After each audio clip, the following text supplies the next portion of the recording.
উড়িষ্যার একটি গ্রাম থেকে উঠে আসা এক আদিবাসী দিদি শ্রীমতী দ্রৌপদী মুর্মুকে রাষ্ট্রপতি করার মধ্য দিয়ে দিয়েছেন।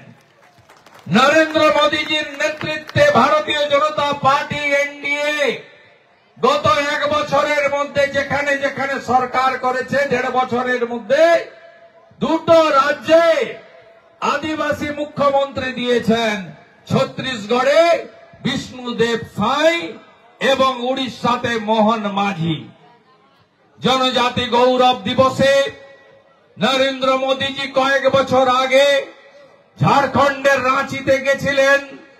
সেদিন তিনি আদিবাসীদের জন্য অনেক কর্মসূচি ঘোষণা করেছিলেন। সেদিন ভারতবর্ষের আদিবাসী কল্যাণ দপ্তরের মন্ত্রী ছিল অর্জুন মুন্ডাজি। আপনার পশ্চিমবঙ্গে মমতা ব্যানার্জি এই কর্মসূচিগুলো করতে দেয়নি। ক্লাস 1 থেকে 12 একলব্য বিদ্যালয়, রেসিডেন্সিয়াল একলব্য বিদ্যালয় ভারতবর্ষে বিজেপি নন বিজেপি সব রাজ্যে নিয়েছে। পশ্চিমবঙ্গে 9টা একলব্য রেসিডেন্সিয়াল বিদ্যালয় করতে চেয়েছিলেন নরেন্দ্র মোদী। জমি চেয়েছিলেন, মমতা ব্যানার্জি জমি দেয়নি। বলেছে আমার রাজ্যে এই কর্মসূচি আমি করতে দেব না। বিল্ডিং করার জন্য জমি দেয়নি। চলে যান ঝাড়খণ্ডে, উড়িষ্যাতে, চলে যান বিহারে, আসামে, ত্রিপুরাতে, দেখবেন আদিবাসী বাড়ির এই ছোট ছোট বাচ্চাগুলো তারা এই বিদ্যালয়গুলোতে থাকে, পড়াশোনা করে, তীরন্দাজি শেখে, ফুটবল, হাডুডু, কবাডি খেলা শেখে, সাঁতার কাটে। তারা কিভাবে তৈরি হচ্ছে পৃথিবীতে বিভিন্ন ক্রীড়া প্রতিযোগিতায় তারা ভারতবর্ষকে মেডেল এনে দিচ্ছে একলব্য রেসিডেন্সিয়াল স্কুল থেকে। আজকে আমাদের রাজ্যে এরা করতে দেয়নি। নরেন্দ্র মোদীজি তিনি 75টা প্রাচীন জনজাতি মুন্ডা সমাজ সহ তাদের উন্নতির জন্য 37,000 আদিবাসী গ্রামকে বেছে নিয়ে আদর্শ মডেল ভিলেজ তৈরির কর্মসূচি নিয়েছেন। সব জায়গায় কমপ্লিট হয়ে গেছে। ওই আদর্শ আদিবাসী মডেল গ্রামগুলোতে কি রয়েছে? আদিবাসী মডেল গ্রামগুলিতে রয়েছে একটি করে পাকা বাড়ি থাকার জন্য, সৌর বিদ্যুৎ, নলে জল, পরিশ্রুত পানীয় জল, এবং ওই গ্রামগুলিতে রয়েছে সাঁওতালি ভাষা সহ শিক্ষার জন্য প্রাথমিক বিদ্যালয় এবং প্রাইমারি হেলথ সেন্টার। আমাদের রাজ্যে একটা গ্রামেও এই রাজ্য সরকার, আদিবাসী বিরোধী সরকার করতে দেয়নি। সাথে সাথে ধন্যবাদ জানাবো ভারত সরকারকে। তারা 50,000-এরও বেশি সাঁওতালি ভাষায় তাদের শিক্ষক শিক্ষিকা নিয়োগ করেছেন কেন্দ্রীয় বিদ্যালয়গুলিতে, যাতে সাঁওতালি ভাষাতেও পঠন পাঠন করার সুযোগ পাওয়া যায়। আমাদের রাজ্যে সাঁওতালি ভাষায় অলচিকি লিপিতে বিদ্যালয় তৈরি হয়নি।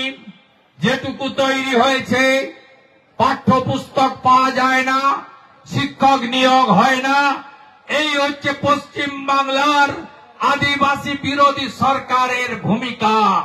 তাই ভগবান বিরসা মুন্ডার জন্ম জয়ন্তীতে আর একবার উলগুলানের মধ্য দিয়ে আমরা এই রাজ্যে প্রকৃত পরিবর্তন আনার শপথ নেব, যে পরিবর্তনে মূলবাসী জল, জমি, জঙ্গলের রক্ষাকর্তা আদিবাসী সমাজকে ভারত সরকার, রাজ্য সরকার যৌথভাবে তাদের শিক্ষা, তাদের কর্মসংস্থান, সংবিধান প্রদত্ত অধিকারগুলো আমরা ফিরিয়ে দিয়ে তাদের প্রাপ্য অধিকার দিয়ে আমরা মর্যাদা দিতে পারি। এটাই হোক আজকের দিনে আমাদের জনজাতি গৌরব দিবসে আমাদের অঙ্গীকার, আমাদের শপথ। উড়িষ্যার একটি গ্রাম থেকে উঠে আসা এক আদিবাসী দিদি শ্রীমতী দ্রৌপদী মুর্মুকে রাষ্ট্রপতি করার মধ্য দিয়ে দিয়েছেন। নরেন্দ্র মোদীজির নেতৃত্বে ভারতীয় জনতা পার্টি এনডিএ গত 1 বছরের মধ্যে যেখানে যেখানে সরকার করেছে, 1.5 বছরের মধ্যে 2টো রাজ্যে আদিবাসী মুখ্যমন্ত্রী দিয়েছেন। ছত্তিশগড়ে বিষ্ণুদেব সাই এবং উড়িষ্যাতে মোহন মাঝি। জনজাতি গৌরব দিবসে নরেন্দ্র মোদীজি কয়েক বছর আগে ঝাড়খণ্ডের রাঁচিতে গেছিলেন। সেদিন তিনি আদিবাসীদের জন্য অনেক কর্মসূচি ঘোষণা করেছিলেন। সেদিন ভারতবর্ষের আদিবাসী কল্যাণ দপ্তরের মন্ত্রী ছিল অর্জুন মুন্ডাজি। আপনার পশ্চিমবঙ্গে মমতা ব্যানার্জি এই কর্মসূচিগুলো করতে দেয়নি। ক্লাস 1 থেকে 12 একলব্য বিদ্যালয়, রেসিডেন্সিয়াল একলব্য বিদ্যালয় ভারতবর্ষে বিজেপি নন বিজেপি সব রাজ্যে নিয়েছে। পশ্চিমবঙ্গে 9টা একলব্য রেসিডেন্সিয়াল বিদ্যালয় করতে চেয়েছিলেন নরেন্দ্র মোদী। জমি চেয়েছিলেন, মমতা ব্যানার্জি জমি দেয়নি। বলেছে আমার রাজ্যে এই কর্মসূচি আমি করতে দেব না। বিল্ডিং করার জন্য জমি দেয়নি। চলে যান ঝাড়খণ্ডে, উড়িষ্যাতে, চলে যান বিহারে, আসামে, ত্রিপুরাতে, দেখবেন আদিবাসী বাড়ির এই ছোট ছোট বাচ্চাগুলো তারা এই বিদ্যালয়গুলোতে থাকে, পড়াশোনা করে, তীরন্দাজি শেখে, ফুটবল, হাডুডু, কবাডি খেলা শেখে, সাঁতার কাটে। তারা কিভাবে তৈরি হচ্ছে পৃথিবীতে বিভিন্ন ক্রীড়া প্রতিযোগিতায় তারা ভারতবর্ষকে মেডেল এনে দিচ্ছে। একলব্য রেসিডেন্সিয়াল স্কুল থেকে আজকে আমাদের রাজ্যে এরা করতে দেয়নি। নরেন্দ্র মোদীজি তিনি 75টা প্রাচীন জনজাতি মুন্ডা সমাজ সহ তাদের উন্নতির জন্য 37,000 আদিবাসী গ্রামকে বেছে নিয়ে আদর্শ মডেল ভিলেজ তৈরির কর্মসূচি নিয়েছেন। সব জায়গায় কমপ্লিট হয়ে গেছে।